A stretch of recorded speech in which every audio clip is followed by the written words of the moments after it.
Hello friends, आज हम अभी पढ़ेंगे रेशो एनालिसिस का सेकंड पार्ट है जिसके कुछ इम्पोर्टेंट टर्म्स हैं।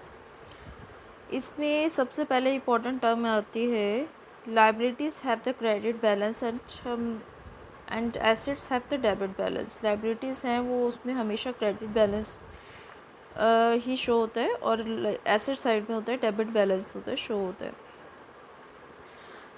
Current liabilities are those which have either become due, which are payable payment, and shall fall due for payment within 12 months from the date of balance sheet. Current liabilities वो होती है जो कि होती है वो payment के लिए होती है, ड्यू होती है 12 months, within 12 months from the date of balance sheet. Okay, then उसके बाद में करंट एसेट्स हैं वो are those which current assets are those which undergo change in their shape।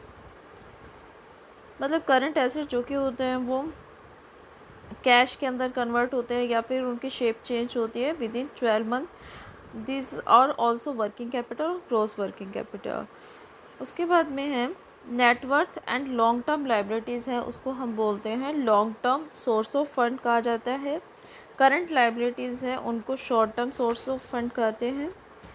Long term liabilities and short term liabilities हैं उनको दोनों को मिलाकर आउटसाइड लाइबिलिटीज़ कहा जाता है। लॉन्ग टर्म लाइबिलिटीज़ और शॉर्ट टर्म लाइबिलिटीज़ तो टोटल क्या हो गई, आउटसाइड लाइबिलिटीज़।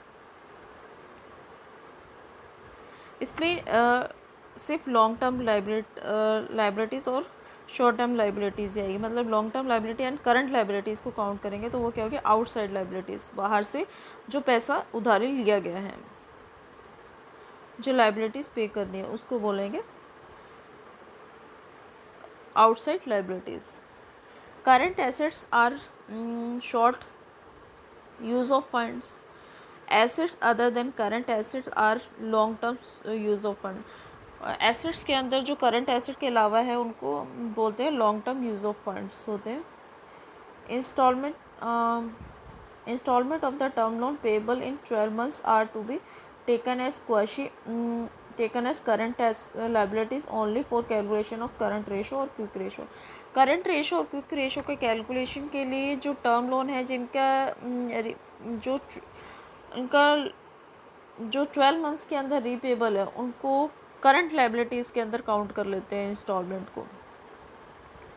वो सिर्फ करंट रेशो और क्विक रेशो कैलकुलेट करने के लिए 12 महीने का इंस्टॉलमेंट अमाउंट को काउंट करेंगे करंट लाइबिलिटीज़ के अंदर।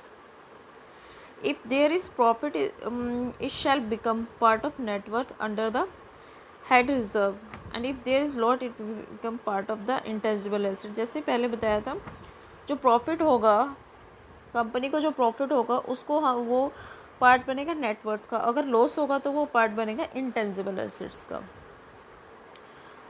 इसी टाइप से अगर गवर्नमेंट सिक्योरिटीज़ के अंदर इन्वेस्टमेंट है उनको करंट एसेट्स में काउंट किया जाएगा अगर वो मार्केटेबल है, अदरवाइज उनको नॉन करंट एसेट्स के अंदर काउंट किया जाएगा।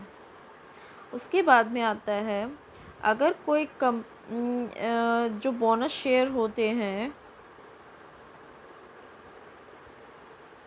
Bonus share are issued by the capitalisation of general reserve. General reserve कहाँ से आता है, प्रॉफिट से आता है कंपनी के। तो प्रॉफिट से जो जनरल रिजर्व को कैपिटलाइज करने के बाद में, मतलब कि जनरल रिजर्व प्रॉफिट से आता है, प्रॉफिट से आता है तो मतलब कंपनी क्या बोनस शेयर इशू कर सकती है। तो उसका बोनस शेयर का इशू करने से नेटवर्थ, कंपनी की नेटवर्थ पे कोई इफेक्ट नहीं पड़ेगा। लेकिन अगर company right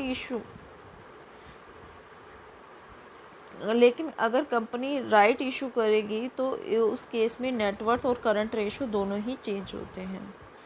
loan and advances unless stated to be long term nature are part of current asset. जो लोन्स और एडवांस है, लोन और एडवांस जो कि दिया हुआ है वो करंट एसेट्स का ही पार्ट होते हैं। हालांकि वो लॉन्ग टर्म होते हैं लेकिन वो करंट एसेट का ही पार्ट होंगे। Quick acids include the acid which are either ready cash और can be converted into cash quickly. Quick acids होते हैं, इसके अंदर वो एसिड आते हैं जो कि या तो कैश के फॉर्म में हो या फिर इनको इमीडिएटली क्विकली कैश में कन्वर्ट किया जा सके। These include the cash, bank balance, fixed deposit in bank, current receivable or the book debits, marketable, quoted, government और नॉन गवर्नमेंट सिक्योरिटीज़। ये कुछ टर्म्स थी जो समझना ज़रूरी है। अब इसके बाद में आता है रेशो। अब एक एक करके सारे रेशोज़ को समझते हैं series wise. First, current ratio. Current ratio क्या है? It is the relationship between the current asset and current liabilities of a concern. Current ratio क्या होता है? Current asset between current liabilities का रिलेशन है। आइडियल करंट रेशो है 1.33 है। MSME concern के लिए होता है ये 1.25 है, रेशो 1 है। Current ratio measure the short term liquidity of the concern. किसी भी कंपनी फर्म की अगर लिक्विडिटी चेक करनी है तो करंट रेशो से हम मेज़र करते हैं। ये कंपनी की लिक्विडिटी पोजीशन को करंट रेशो होता है वो बताता है। अगर करंट रेशो हाई है तो जो क्रेडिटर है उसके पॉइंट ऑफ व्यू से सही है, लेकिन अगर ये रेशो बहुत ज़्यादा हाई है तो ये प्रॉफिटेबिलिटी को इफ़ेक्ट कर सकता है, क्योंकि ये हाई करंट रेशो हो सकता है कि जो हाई इन्वेंट्री कैरी कॉस्ट, मतलब जो स्टॉक है वो काफ़ी लंबे समय से पड़ा हुआ है, उसमें कोई मूवमेंट ही नहीं हो रहा है, तो उसकी वजह से क्या है, रेशो बहुत ज़्यादा हाई होगा जो कंपनी की प्रॉफिटेबिलिटी को इफ़ेक्ट करेगा।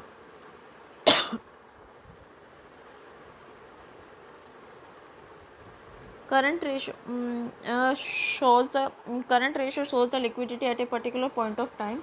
The position can change immediately after that date, so term of current ratio over the year to be analyzed.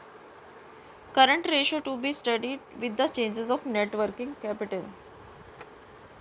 It is necessary to loan at the ratio along with the debit equity ratio. Current ratio है उसके साथ में net working capital है, उसको भी उसका भी पता होना ज़रूरी है, उसका एनालिसिस भी ज़रूरी है, उसके साथ में डेबिट इक्विटी रेशो का भी।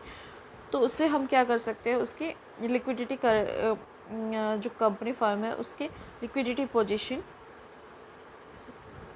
पता कर सकते हैं।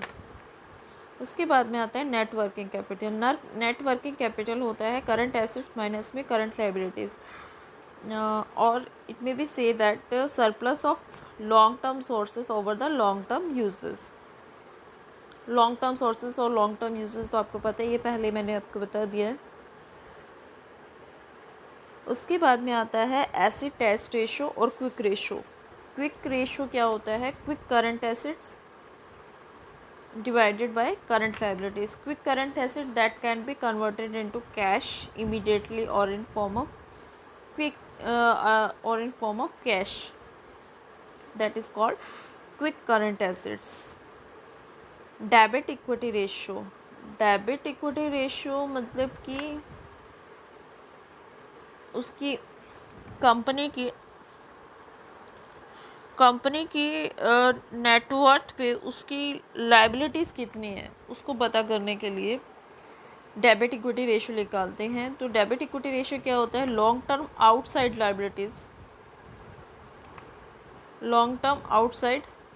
Liabilities divided by tangible net worth.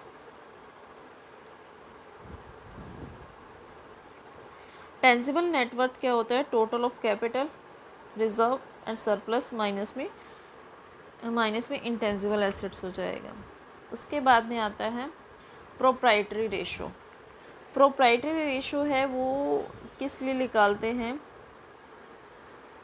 मतलब कि this ratio indicate the extent to which tangible asset are financed by owners fund. मतलब ओनर का जितना फंड है उससे कितने टेंजिबल एसेट्स है वो फाइनेंस किए जा सकते हैं। तो प्रोप्राइटरी रेशो क्या होता है? Tangible net worth divided by total tangible assets into में 100। उसके बाद में आता है gross profit ratio. Gross profit ratio indicate the efficiency in production of unit. Gross profit ratio अगर कंपनी का अच्छा है तो उसकी एफिशिएंसी, प्रोडक्शन एफिशिएंसी को शो करता है। ग्रॉस प्रॉफिट रेशो क्या होता है? ग्रॉस प्रॉफिट बटे में नेट सेल्स इंटू में 100।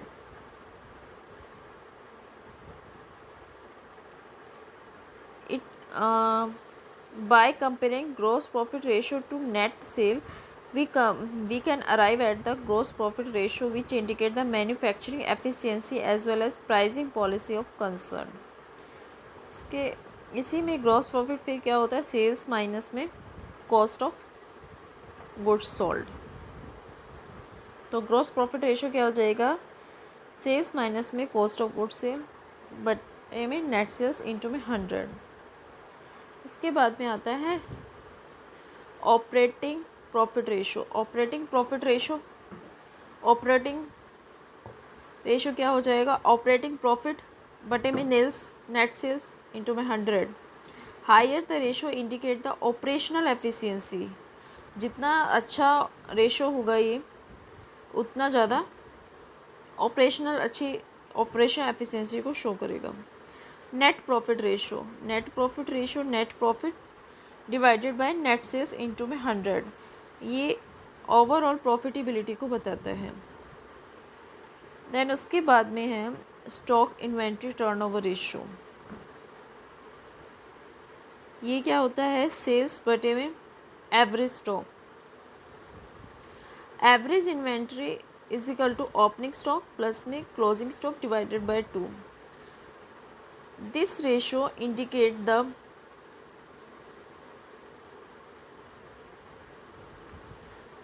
number of times the inventory is rotated during the relevant accounting period। ये रेशो बताएगा कि एक कितने टाइम, मतलब एक टाइम पीरियड के अंदर जो इन्वेंट्री है वो कितने बार रोटेट हो रही है। उसके बाद में debtors turnover ratio. Debtors turnover ratio क्या होता है? इसको बोलते हैं डेटर वेलोसिटी और एवरेज कलेक्शन पीरियड और पीरियड ऑफ क्रेडिट बोलते हैं। ये होता है average debtors divided by sales into में 12। मतलब डेटर्स में पेमेंट कितने टाइम पीरियड पे आ रहा है वो निकालने के लिए किया जाता है। एसेट टर्नओवर रेशो क्या होता है? Net sales divided by tangible assets कि कितना मतलब रोटेशन हो रहा है, क्या टेंजिबल एसेट्स में रोटेशन हो रहा है द टाइम पीरियड में। Fix asset turnover ratio net sales divided by fix assets. उसके बाद में आता है करंट एसेट टर्नओवर रेशो। ये होता है नेट सेल बटे में करंट एसेट्स। ये बताते हैं कि मतलब किस हिसाब से करंट एसेट में क्या चेंज आ रहे हैं, फिक्स एसेट्स में क्या चेंज आ रहे हैं, ये रेशो ये बताते हैं। Creditor turnover ratio, this is also called creditor velocity ratio which determine the creditor payment period. ये क्रेडिटर का पेमेंट पीरियड कितना रहेगा वो डिटरमाइन करते हैं।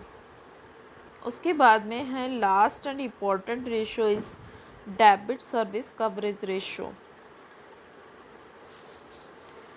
This ratio is one of the most important one which indicate the ability of enterprises to meet its liability by way of payment of installment of term loan and interest thereon from out of the cash accrual and from the basis of fixation of the repayment schedule। Debit service ratio है, service coverage ratio का use होता है वो term loan assessment में किया जाता है कि मतलब कंपनी या फर्म इस सिचुएशन में है कि वो इंस्टॉलमेंट पे कर पाएगी अपने कैश एक्रूअल से, अपने प्रॉफिट से वो पेमेंट कर पाएंगी या नहीं कर पाएंगी। आइडियल डीएसआर रेशो होता है वो 2 है।